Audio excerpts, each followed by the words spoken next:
ಇಂದಿನ ಕಾರ್ಯಕ್ರಮದ ಗೌರವಾನ್ವಿತ ಮುಖ್ಯ ಅತಿಥಿಗಳು ಬೆಳಗಾವಿ ಜಿಲ್ಲಾ ಉಸ್ತುವಾರಿ ಸಚಿವರು ಹಾಗೂ ಕರ್ನಾಟಕ ಸರ್ಕಾರದ ಲೋಕೋಪಯೋಗಿ ಸಚಿವರಾಗಿರುವ ಸನ್ಮಾನ್ಯ ಶ್ರೀ ಸತೀಶ್ ಲಕ್ಷ್ಮಣರಾವ್ ಜಾರಕಿಹೊಳಿರವರಿಂದ ಇದೀಗ ಸ್ವಾತಂತ್ರ್ಯೋತ್ಸವ ದಿನಾಚರಣೆ ಸಂದೇಶ.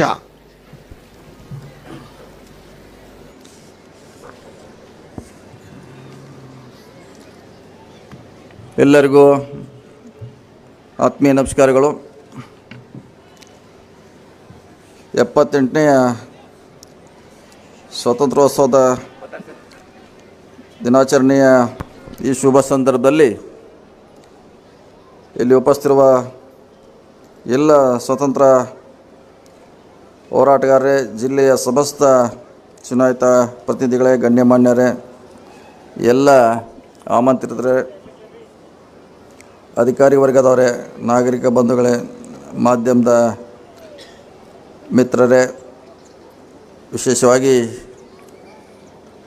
ಈ ಕಾರ್ಯಕ್ರಮ ಭಾಗವಹಿಸಿದ ಎಲ್ಲ ಶಾಲಾ ಮಕ್ಕಳಿಗೆ ಮತ್ತೊಮ್ಮೆ ಸ್ವಾತಂತ್ರ್ಯೋತ್ಸವದ ಆರ್ಥಿಕ ಶುಭಾಶಯಗಳನ್ನು ತಿಳಿಸುತ್ತಾ, ಈ ದೇಶ ಸ್ವತಂತ್ರಗೊಂಡು ಇದೀಗ 70 ವರ್ಷಗಳ ಪೂರ್ಣಗೊಂಡು 78ನೇ ಸ್ವಾತಂತ್ರ್ಯ ವರ್ಷದಲ್ಲಿ ಕಾಲಿಡುತ್ತ ಸಂದರ್ಭದಲ್ಲಿ ಮಹಾತ್ಮ ಗಾಂಧೀಜಿಯವರ ನೇತೃತ್ವದಲ್ಲಿ ಹೋರಾಟದ ಮೂಲಕ ಭಾರತೀಯರು ಗಳಿಸಿದ ಸ್ವಾತಂತ್ರ್ಯವು ಜಗತ್ತಿನ ರಾಜಕೀಯ ಚರಿತ್ರೆಯಲ್ಲಿ ಹೊಸ ಅಧ್ಯಾಯನ ಆರಂಭಿಸಿದೆ. ಪ್ರಜಾಪ್ರಭುತ್ವ ವ್ಯವಸ್ಥೆಗೆ ಭಾರತವು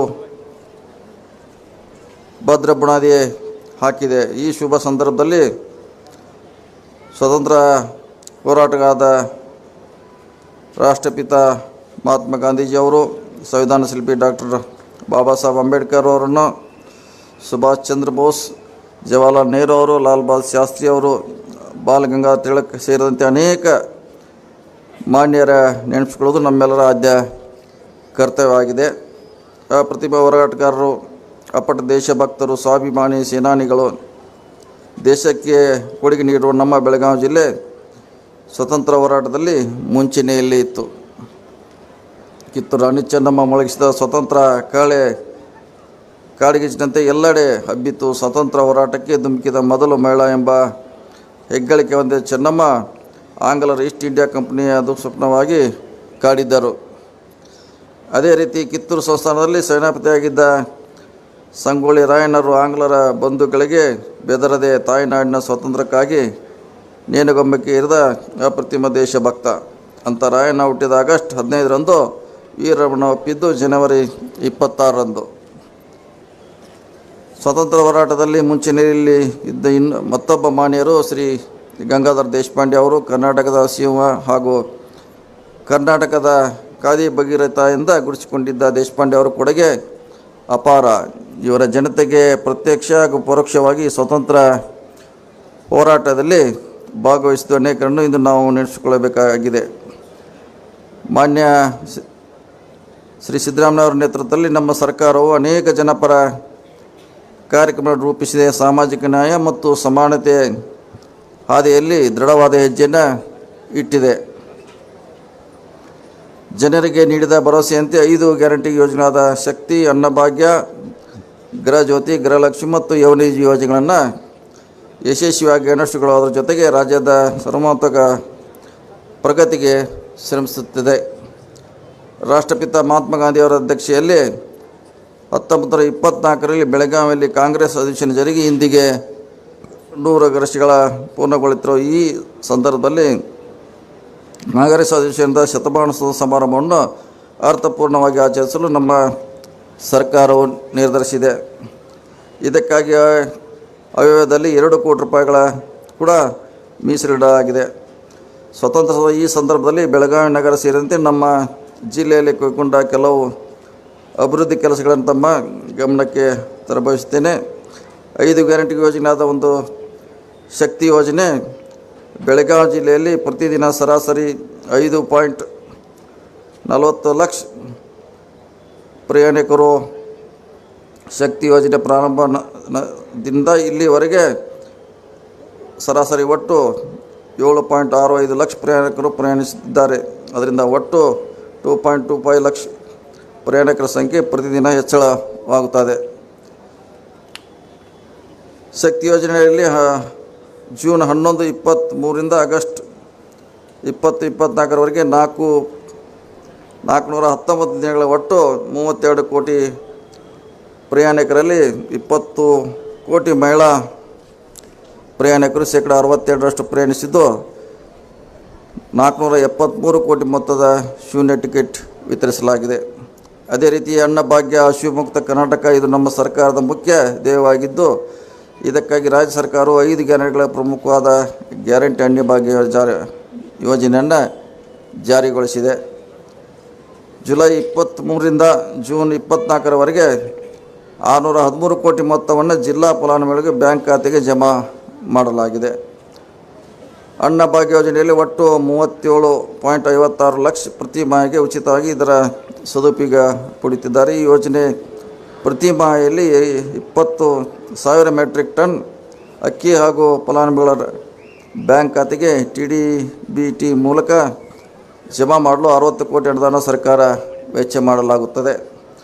ಅದೇ ರೀತಿ ಗೃಹ ಯೋಜನೆ ಬೆಳಗಾವಿ ಜಿಲ್ಲೆಯಲ್ಲಿ ಒಟ್ಟು 10,30,000 ಗೃಹ ವಿದ್ಯುತ್ ಬಳಕೆದಾರ ಪೈಕಿ ಗೃಹ ಜ್ಯೋತಿ ಯೋಜನೆಯಲ್ಲಿ ಒಟ್ಟು 9,93,547 ಸಂಖ್ಯೆಯ ಬಳಕೆದಾರರು ನೋಂದಾಯಿಸಿದ್ದು, ಎಲ್ಲ ಆಹಾರ ಫಲಾನುಭವಿಗಳಿಗೆ ಗೃಹ ಜ್ಯೋತಿ ಯೋಜನೆಯಲ್ಲಿ ಸರಾಸರಿ ಬಳಕೆ ಆಧಾರದ ಮೇಲೆ ಮಾಸಿಕ 2 ಯೂನಿಟ್ವರೆಗೆ ಉಚಿತವಾಗಿ ವಿದ್ಯುತ್ತನ್ನು ನೀಡಲಾಗುತ್ತದೆ.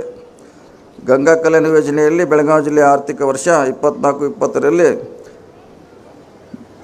301 ಸಂಖ್ಯೆ ಫಲಾನುಭವಿಗಳಿಗೆ ವಿದ್ಯುತ್ ಸಂಪರ್ಕ ಕಲ್ಪಿಸಲಾಗಿದೆ. ಗೃಹಲಕ್ಷ್ಮಿ ಜಿಲ್ಲೆಯಲ್ಲಿ ಯೋಜನೆಯಲ್ಲಿ ಒಟ್ಟು 11,87,469 ಫಲಾನುಭವಿಗಳ ಗುರಿ ನಿಗದಿಪಡಿಸಿದ್ದು, ಇಲ್ಲಿಯವರೆಗೆ 10,75,000 ಫಲಾನುಭವಿಗಳು ಈ ಯೋಜನೆಯಲ್ಲಿ ನೋಂದಣಿ ಆಗಿರುತ್ತಾರೆ. ಇಲ್ಲಿಯವರೆಗೆ 10,97 ಲಕ್ಷ ಫಲಾನುಭವಿಗಳು ಮಾಸಿಕ 2,000 ರೂಪಾಯಿಯಂತೆ 10 ಕಂತುಗಳನ್ನು ಆಗಸ್ಟ್ 23ರಿಂದ ಮೇ 24ರವರೆಗೆ 2,195 ಕೋಟಿ 86 ಲಕ್ಷಗಳನ್ನು ನೇರವಾಗಿ ಫಲಾನುಭವಿ ಖಾತೆಗೆ ಜಮಾ ಮಾಡಲಾಗಿದೆ. ಅದೇ ರೀತಿ ಯುವನಿಧಿ ಯೋಜನೆಯಲ್ಲಿ ಜಿಲ್ಲೆಯಲ್ಲಿ 11,000 ಅರ್ಜಿಗಳನ್ನು ಪರಿಗಣಿಸಲಾಗುತ್ತದೆ. ಈ ಪೈಕಿ 3,753 ಪುರುಷರ ಮತ್ತು 2,735 ಮಹಿಳೆಯರ ಸೇರಿದಂತೆ ಒಟ್ಟು 6,482 ಪ್ಲಾನ್ಗಳು ಆಯ್ಕೆ ಮಾಡಲಾಗುತ್ತೆ. ಉಳಿದ ಅರ್ಜಿದಾರ ದಾಖಲೆ ಪರಿಶೀಲನೆ ಇರುತ್ತದೆ. ಈ ವರ್ಷ ಜೂನ್ ತಿಂಗಳಲ್ಲಿ ಉತ್ತಮ ಮಳೆ ಆಗಿದ್ದರಿಂದ ಮುಂಗಾರು ಬಿತ್ತನೆ ಪ್ರಾರಂಭವಾಗಲು ಅನುಕೂಲವಾಗಿದ್ದು, ಪ್ರಸ್ತುತ ಮುಂಗಾರು ಹಂಗಾಮಿನ ಒಟ್ಟು 7,43,000 ಲಕ್ಷ ಹೆಕ್ಟೇರ್ ಬಿತ್ತನೆ ಗುರಿ ಹೊಂದಲಾಗಿದ್ದು, ಇಲ್ಲಿವರೆಗೆ ಎಲ್ಲ ಬೆಳೆಗಳು ಸೇರಿದಂತೆ ಒಟ್ಟು 7.43 ಲಕ್ಷ ಹೆಕ್ಟೇರ್ ಅಂದರೆ 100% ಬಿತ್ತನೆಯಾಗಿರುತ್ತದೆ. ಬಿತ್ತನೆಕಾರರಿಗೆ ಬೇಕಾಗುವಂಥ ಎಲ್ಲ ಸೌಕರ್ಯಗಳನ್ನು ಪ್ರಸ್ತುತ ಇಲಾಖೆಯಿಂದ ಪೂರೈಸಲಾಗಿದೆ. ಜಿಲ್ಲೆಯಲ್ಲಿ ಜುಲೈ ಆಗಸ್ಟ್ ಮಾಹೆಯಲ್ಲಿ ಹೆಚ್ಚು ಮಳೆ ದಾಖಲಾಗುವುದರಿಂದ ಬೆಳೆಗಳ ನೀರು ನಿಂತು ಸುಮಾರು 41 ಹೆಕ್ಟೇರ್ ಬೆಳೆ ಮುಳುಗಡೆ ಪ್ರದೇಶವೆಂದು ಅಂದಾಜಿಸಲಾಗಿದೆ. ಇದಕ್ಕೆ ಜಂಟಿ ಸಮೀಕ್ಷೆಯ ನಂತರ ಪರಿಹಾರ ವಿತರಿಸಲಾಗುವುದು. ಇನ್ನು ಈ ಸಂದರ್ಭದಲ್ಲಿ ಒಟ್ಟು 7 ಜನ ಪ್ರಾಣ ಕಳೆದುಕೊಂಡದ್ದು, ಒಟ್ಟು 34 ಲಕ್ಷ ರೂಪಾಯಿ ಪರಿಹಾರ ವಿತರಿಸಲಾಗಿದೆ. ಸೊ ಅದೇ ರೀತಿ ಜಾನುವಾರು ಕೂಡ ಹಣವನ್ನು ವಿತರಿಸಲಾಗಿದೆ. ಜಿಲ್ಲೆಯಲ್ಲಿ ಪ್ರವಾಹ ಪೀಡಿತ 5 ತಾಲೂಕುಗಳಲ್ಲಿ ಒಟ್ಟು 30 ಕಾಳಜಿ ಕೇಂದ್ರಗಳನ್ನು ತೆರೆಯಲಾಗಿದ್ದು, ಅದರಲ್ಲಿ ಸುಮಾರು 6,000 ಜನ ಆಶ್ರಯ ಪಡೆದುಕೊಂಡಿದ್ದರು. ಒಟ್ಟು 32 ಜಾನುವಾರುಗಳ ಶಿಬಿರಗಳನ್ನು ತೆರೆಯಲಾಗಿದ್ದು, ಒಟ್ಟು 26,000 ಜಾನುವಾರುಗಳು ಈ ಸಂದರ್ಭದಲ್ಲಿ ಆಶ್ರಯವನ್ನು ಒದಗಿಸಲಾಗಿರುತ್ತದೆ. ತೋಟಗಾರಿಕೆ ಇಲಾಖೆಯಲ್ಲಿ ಬೆಳೆ ವಿಮಾ ಯೋಜನೆಯಲ್ಲಿ ಒಟ್ಟು 5,800 ರೈತರಿಗೆ ಒಟ್ಟು 41 ಕೋಟಿ ಹಾಗೂ ಹಿಂಗಾರು ಹಂಗಾಮಿನಲ್ಲಿ 500 ಹೆಚ್ಚು ಜನರಿಗೆ ರೈತರಿಗೆ 91 ಲಕ್ಷ ಮೊತ್ತದ ವಿಮೆಯನ್ನು ವಿತರಿಸಲಾಗಿದೆ. ಒಟ್ಟು ಜಿಲ್ಲೆಯಲ್ಲಿ ಹಂಗಾಮಿ ಸಾಲಿನ ಮುಂಗಾರು ಪೂರ್ವಕಾಲಿಕ ಮಳೆಯಿಂದಾಗಿ 177 ಜನರಿಗೆ ಮತ್ತು ರೈತರಿಗೆ 105 ಹೆಕ್ಟೇರ್ ಹಾಗೂ ಮುಂಗಾರಿನಲ್ಲಿ 725 ಜನರ ರೈತರಿಗೆ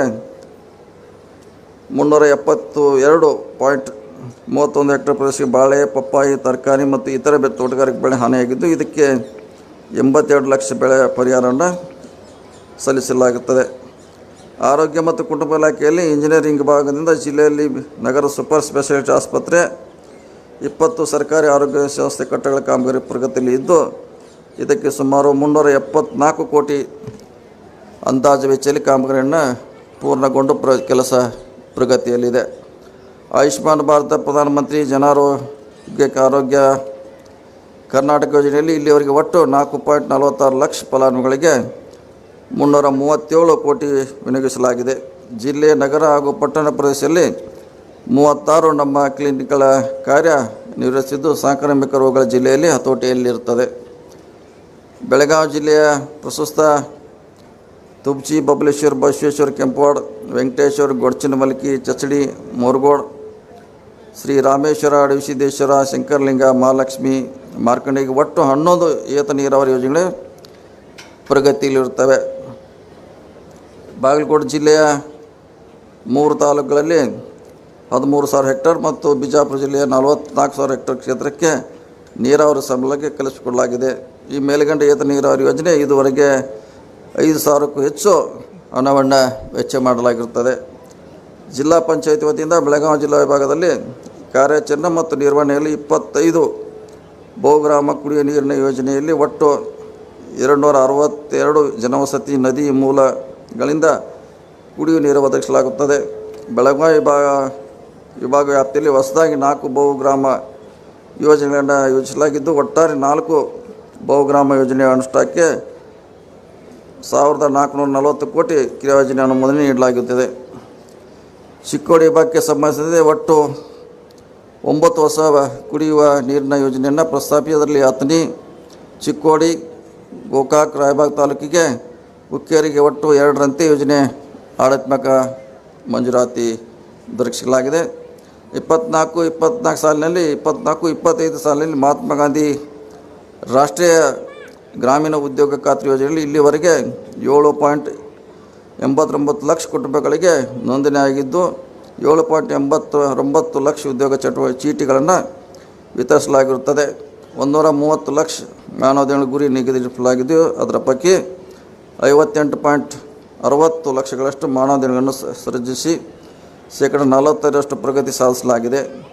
ವಿವಿಧ ವಸತಿ ಯೋಜನೆಯಲ್ಲಿ 13-14 ಸಾಲಿನಿಂದ ಇಲ್ಲಿವರೆಗೆ ಜಿಲ್ಲೆಯಾದ್ಯಂತ ಒಟ್ಟು 1,65,000 ಫಲಾನುಭವಿಗಳಿಗೆ ಈಗಾಗಲೇ ಮನೆ ಮಂಜೂರು ಮಾಡಲಾಗಿದ್ದು ಒಟ್ಟು 1,29,243 ಮನೆಗಳನ್ನು ಪೂರ್ಣಗೊಳಿಸಲಾಗಿರುತ್ತದೆ. ಅದೇ ರೀತಿ ನಗರೋತ್ಥಾನ ಮುನ್ಸಿಪಾಲಿಟಿ ಹಂತ 4 ಯೋಜನೆಯಲ್ಲಿ ಬೆಳಗಾವಿ ಜಿಲ್ಲೆಯ 37 ನಗರ ಸ್ಥಳೀಯ ಸಂಸ್ಥೆಗಳಿಗೆ 315 ಕೋಟಿ ಹಂಚಿಕೆಯಾಗಿದ್ದು ಹಂಚಿಕೆಯ ಶೇಕಡ 80% ಮೊತ್ತ ಕ್ರಿಯಾ ಯೋಜನೆ ತಯಾರಿಸಲಾಗುತ್ತದೆ. ಸರ್ಕಾರದ ಮಹತ್ವದ ಯೋಜನೆಯಾದ ಇಂದಿರಾ ಕ್ಯಾಂಟೀನ್ ಒಂದಾಗಿದ್ದು ಒಟ್ಟು 10 ಇಂದಿರಾ ಕ್ಯಾಂಟೀನ್ ಚಾಲ್ತಿಯಲ್ಲಿರ್ತವೆ. ಇಂದಿರಾ ಕ್ಯಾಂಟೀನ್ ಹಂತ 2ರ ಅಡಿಯಲ್ಲಿ ಜಿಲ್ಲೆಯ 31 ನಗರ ಸಂಸ್ಥೆಗಳಲ್ಲಿ ಇಂದಿರಾ ಕ್ಯಾಂಟೀನ್ ಅಡುಗೆ ಕೋಣೆ ಸಹಿತ ಮಂಜೂರಾಗಿದ್ದು 15 ಕಟ್ಟಡಗಳ ಪ್ರಗತಿಯಲ್ಲಿದ್ದು ಉಳಿದ 16 ಕಟ್ಟಡಗಳು ಇನ್ನಷ್ಟು ಪ್ರಾರಂಭವಾಗಬೇಕಾಗಿದೆ. ಬೆಳಗಾವಿ ಜಿಲ್ಲೆಯಲ್ಲಿ ಎಲ್ಲ ನಗರ ಸ್ಥಳೀಯ ಸಂಸ್ಥೆಗಳ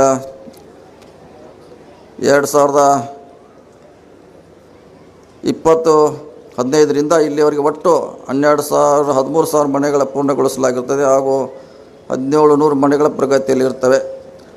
ಬೆಳಗಾವಿ ನಗರಾಭಿವೃದ್ಧಿ ಪ್ರಾಧಿಕಾರ ಯೋಜನೆಯಲ್ಲಿ ಸಂಖ್ಯೆ 61ರ ಕಣಬುರ್ಗಿ ಗ್ರಾಮದಲ್ಲಿ 50 ಅನುಪಾತದಲ್ಲಿ ಸುಮಾರು 160 ಎಕರೆಯ ಒಪ್ಪಂದ ಆಯ್ತಿರುಪ ಯೋಜನೆಯಲ್ಲಿ ಅನುಷ್ಠಾನಗೊಳಿಸಲಾಗಿರುತ್ತದೆ. ಸದರಿ ಯೋಜನೆಯಲ್ಲಿ G+3 ಮಾದರಿಯ ಗುಂಪು ಮನೆಗಳ ನಿರ್ಮಾಣಕ್ಕಾಗಿ ಒಟ್ಟು 23 ಎಕರೆ ವಿಸ್ತೀರ್ಣ ಜಮೀನನ್ನು ನಿಗದಿಸಲಾಗಿದ್ದು ಪ್ರಾಧಿಕಾರ ವಲಯ ನಿಯಮಾವಳಿಗೆ ಒಟ್ಟು 2,760 ಮನೆಗಳು ಹೊಂದಿದ್ದು ಸಂಕೀರ್ಣ ಸಮುಚ್ಚಯ ನಿರ್ಮಿಸಲು ಉದ್ದೇಶಿಸಲಾಗಿರುತ್ತದೆ. ಇದುವರೆಗೆ ಒಟ್ಟು 990 ಕೋಟಿ ಅನುದಾನ ಬಿಡುಗಡೆಗೊಂಡಿದ್ದು ಅದರ ಬಗ್ಗೆ 910 ಕೋಟಿ ಖರ್ಚು ಮಾಡಲಾಗಿದ್ದು ಸದರಿ ಅನುದಾನ ಉಳಿತಾಯ ಮೊತ್ತದಲ್ಲಿ ಹೊಸ 5 ಕಾಮಗಾರಿಗಳನ್ನು ಒಟ್ಟು 107 ಕಾಮಗಾರಿಗಳ ಕೈಗೆತ್ತಿಕೊಂಡು ಇವುಗಳ ಪ್ರಸ್ತುತ 97 ಕಾಮಗಾರಿಗಳು ಪೂರ್ಣಗೊಂಡಿವೆ ಮತ್ತು 10 ಕಾಮಗಾರಿಗಳ ಪ್ರಗತಿಯಲ್ಲಿ ಇರ್ತವೆ.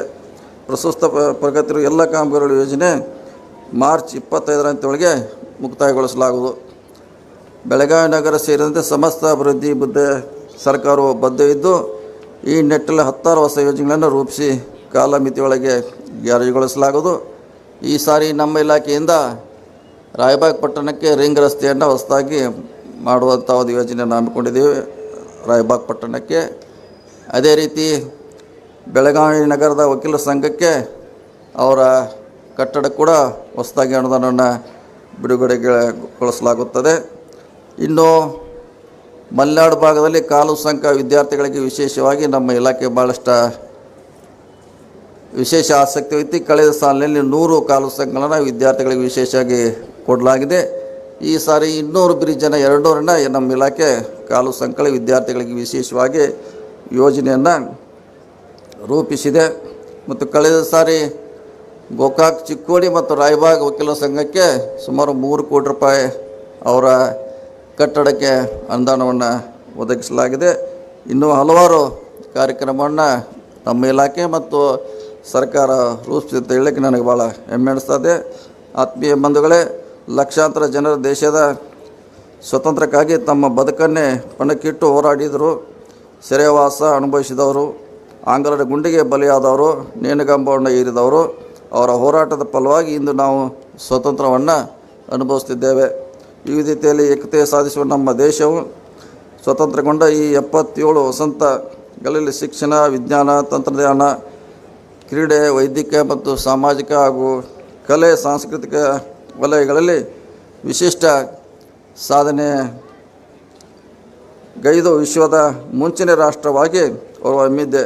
ಇಂಥ ಸುವರ್ಣ ಕಾಲಘಟ್ಟದಲ್ಲಿ ನಮ್ಮ ಮೇಲೆ ದೇಶದ ಏಕತೆ, ಸಮಗ್ರತೆ, ರಕ್ಷಣೆ ಜೊತೆಗೆ ಪ್ರಗತಿ ರಥವನ್ನು ಹಾಗೂ ಸ್ವಾತಂತ್ರ್ಯವನ್ನು ನಮ್ಮ ಮುಂದಿನ ಪೀಳಿಗೆ ತಲುಪಿಸುವ ಹೊಣೆಗಾರಿಕೆ ಇದೆ.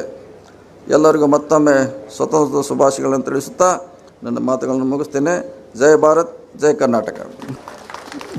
ಬೆಳಗಾವಿ ಜಿಲ್ಲೆಯ ಸಮಸ್ತ ನಾಗರಿಕರಿಗೆ ಸ್ವಾತಂತ್ರ್ಯೋತ್ಸವದ ಶುಭಾಶಯ ಸಲ್ಲಿಸಿ ಸದೃಢ ಸಮೃದ್ಧ ಕರ್ನಾಟಕ ನಿರ್ಮಾಣದತ್ತ ನಮ್ಮ ಸರ್ಕಾರದ ಚಿತ್ರ ಎಂಬ ಸಂದೇಶ ನೀಡಿದ ಮಾನ್ಯ ಮುಖ್ಯ ಅತಿಥಿಗಳಾದ ಸನ್ಮಾನ್ಯ ಶ್ರೀ ಸತೀಶ್ ಜಾರಕಿಹೊಳಿ, ಮಾನ್ಯ ಲೋಕೋಪಯೋಗಿ ಇಲಾಖೆ ಸಚಿವರು ಕರ್ನಾಟಕ ಸರ್ಕಾರ ಹಾಗೂ ಬೆಳಗಾವಿ ಜಿಲ್ಲಾ ಉಸ್ತುವಾರಿ ಸಚಿವರು ಇವರಿಗೆ ಹೃದಯಪೂರ್ವಕ ಧನ್ಯವಾದಗಳು.